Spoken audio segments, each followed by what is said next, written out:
Cette forêt boisée de sapins et de feuillus se situe au nord de la commune de Sainte-Maure, d'une superficie d'une centaine d'hectares, dont une parcelle communale de 14 hectares, gérée depuis 2012 par le Conservatoire d'espaces naturels de Champagne-Ardenne. C'était des zones qui n'étaient pas boisées du tout, qui étaient en pelouse sèche, où venaient paître moutons et bovins, qui a été planté de sapins il y a quelques décennies. Maintenant, le conservatoire est intéressé pour revenir à des espaces naturels de l'époque, pour y développer cette flore et cette faune.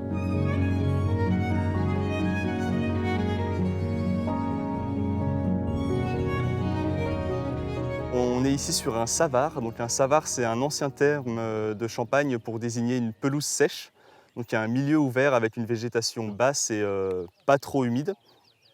Donc ce qu'on voit derrière nous, hein, majoritairement, avec tout un cortège d'espèces qui va avec, et notamment pas mal d'espèces de plantes qui sont devenues rares parce que ce milieu a beaucoup décliné dans la région.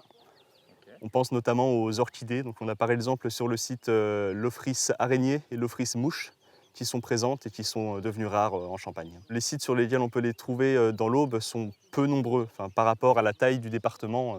Pour les espèces animales intéressantes, sur le site, on a par exemple le chat forestier, donc le vrai chat sauvage européen, qui est encore présent sur le site.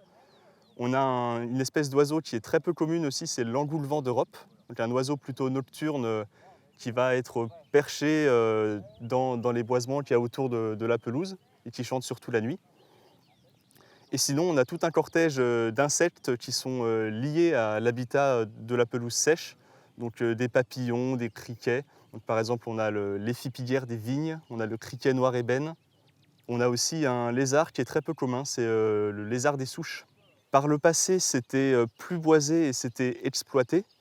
Et depuis que RTE, donc Réseau de transport d'électricité, a fait élargir le périmètre d'entretien sous la ligne, on a eu cette pelouse qui s'est développée et il me semble que c'est le conservatoire qui a repéré le site et qui a ensuite contacté la commune pour faire une convention de gestion entre la commune et le conservatoire. En termes de gestion, alors comme on est sous une ligne électrique, il y a un entretien qui est régulier et obligatoire.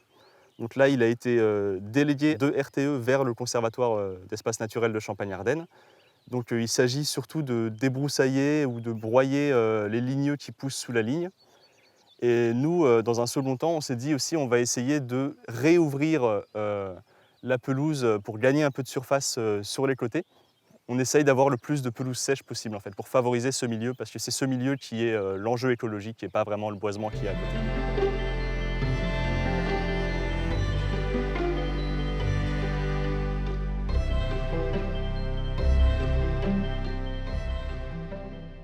On essaye de préserver au mieux les habitats naturels qui déclinent.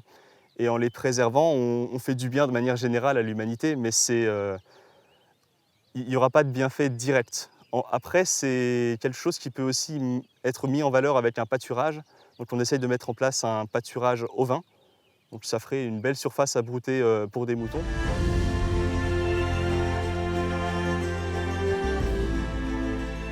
Réserve écologique, départ d'une trame verte avec la continuité dans la plaine, vers la plaine, avec des haies déjà en place et des haies à venir. Ce site est accessible à tout le monde.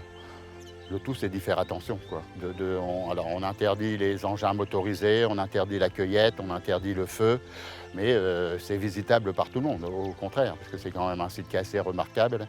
La présence d'orchidées, déjà, suffit à venir le visiter.